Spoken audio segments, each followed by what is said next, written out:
it's Isabel, and today I'm going to talk about all the books I read during the month of June.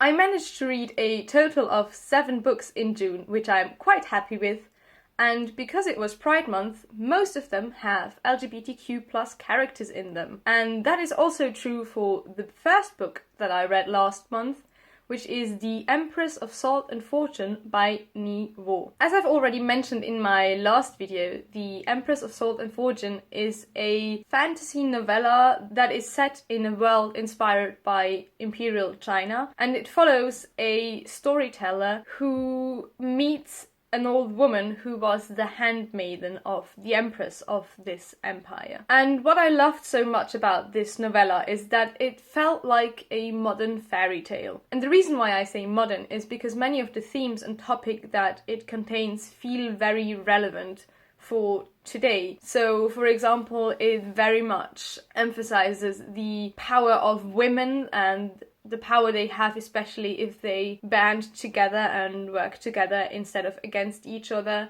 It also features a non-binary character. The storyteller, the protagonist, is non-binary. And it was fantastic to see a non-binary character being incorporated in a story so seamlessly and naturally. I feel like I can't really say too much about the plot because it is such a short book, but I do highly recommend it.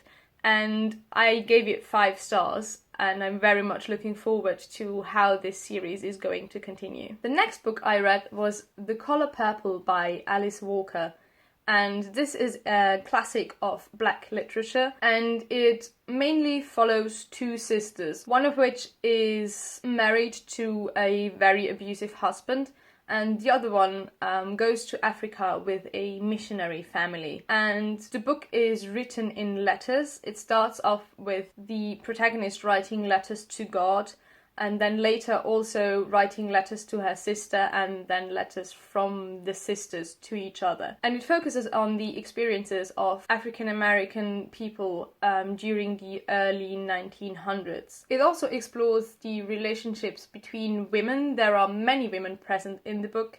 As I said, there's the relationship between the 2 sisters, but in the community surrounding the protagonist there are also a lot of other women, and they are very different from each other, and it is interesting to see how they interact with each other and also learn from each other, and sometimes might not start out having the best opinion of each other, but learn to work through that, and also their opinions change over the course of the plot. What I was pleasantly surprised by and didn't know going into this book is that it also features a romantic female-female relationship, and the relationship was very nuanced. It was definitely flawed but very interesting to read about, and the characters are all very rememberable. The only thing that I didn't like about this book is that the second half moved very fast.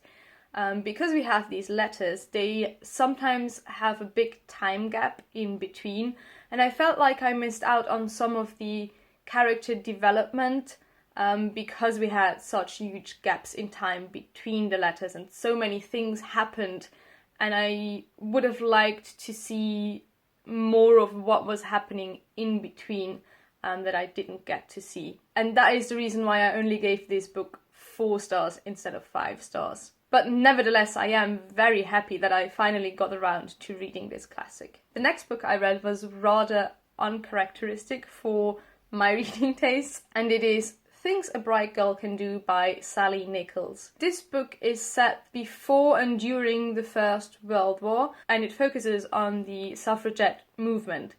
And it follows 3 different protagonists, and each of them are in some way involved in the suffragette movement. The reason why I said that this isn't what I would usually read is because it is YA, historical fiction, and set around the war, and all of these 3 things are things that I'm not usually drawn to, but for that fact, I did quite enjoy this book. And it featured interesting characters, each with her own struggles, and I felt that through them I learned a lot more about the time period it is set in. Again, this book features a female-female relationship between two of the protagonists, so it not only explores the suffragette movement, but also the attitudes towards homosexuality at the time, and also discusses poverty and other topics that were prevalent at this time. However, I did feel like all three of the characters were similar in some ways, and I feel like it could have featured a more diverse set of characters. And I also felt like the topics could have been looked at in more depth than they were in this book. So I personally ended up rating this book 3 stars, but I do think that people who are into historical fiction, and especially younger readers, would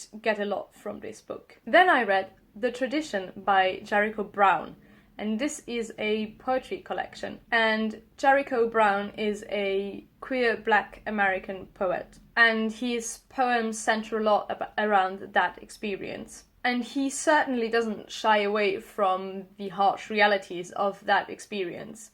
But the poems are also very beautifully and cleverly written, and there's a lot to unpack in these poems. And though the poems could be seen as representing the experience as a queer African American in general, they also felt very personal at times and very impactful. And to me, the poems felt even more relevant now with everything going on in America concerning the Black Lives Matter movement. So yeah, I did give this poetry collection 5 stars, and I highly recommend it. The next book I read is a short story collection, and it is Little Book of Fairy Tales. This is a collection published by an independent press, and I think it is their first book that they have published. And as the title suggests, it is a collection of fairy tales, some original, some retellings by various authors, and most of them unknown authors. And as you know, I really like fairy tales and fairy tale retelling, so I was really excited about this book. And I also knew that it featured many LGBTQ plus characters, and I'm always excited to see more of those represented in modern fairy tales. But unfortunately, this collection just didn't really do it for me. I felt like many of the stories were unfortunately rather predictable and forgettable, and none of them really stayed with me. These stories just didn't really hold up for me compared to other fairy tale retellings that I've read, like Angela Carter's The Bloody Chamber, or fairy tale-like stories like The Empress of Salt and Fortune. And that's why I only gave this collection 2 stars. I then read Come Tumbling Down by Seanan McGuire, and this is the 5th book in the Wayward Children series. And this is one of the only series that I am actively reading and continuing, and I really like this series in general. The books center around children who have entered kind of fairy tale-esque worlds like Alice in Wonderland, and have then come back into the real world and struggle to adjust to that change, and most of them want to go back. And Come Tumbling Down in particular follows the siblings Jack and Jill, who have gone to the moors, which is more of a horror world where there are vampires and mad scientists. And this is already the 2nd book in this series that focuses on the moors and these 2 siblings. And the previous book about the 2 siblings was actually my favorite in the series so far, so I was really excited to return to this world in this book. And this time a lot of other characters from the series joined them in this world. And this series is filled with great, fascinating characters, also many of them identifying as part of the LGBTQ plus community. And I always love following these characters on their adventures. And I also really did enjoy this book, but I have to say that Down Among the Sticks and Bones, the previous book following Jack and Jill, still remains my absolute favourite of the series. But yeah, if you're looking for a fantasy series that actually consists of very short books and has great LGBTQ plus and also mental health representation, I would recommend this series. and I will definitely continue as soon as the next book is out. Oh, and I forgot to say I gave Come Tumbling Down 4 stars. The last book I read this month is 1,000 Ships by Natalie Haynes, and this is a Greek mythology retelling. So this book is a retelling of the Trojan War, but from the point of view of all of the women involved in the story. And I did really appreciate that it gave a voice to these often forgotten women and also emphasized their role in the story. What I wasn't quite happy with is that because it follows many different characters, I didn't feel like I got to know any of the characters very well.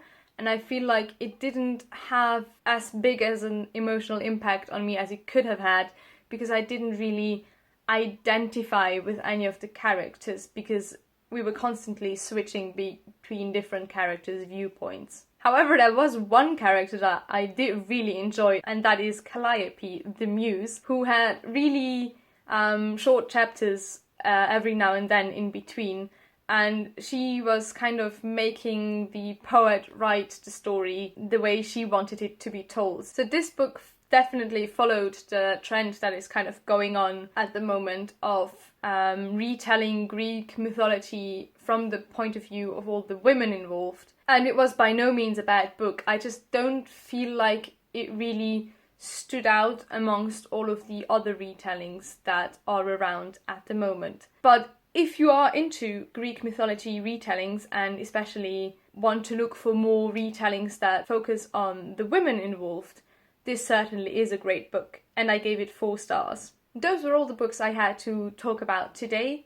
I hope you enjoyed this little wrap-up, and I'll see you in my next video. Bye!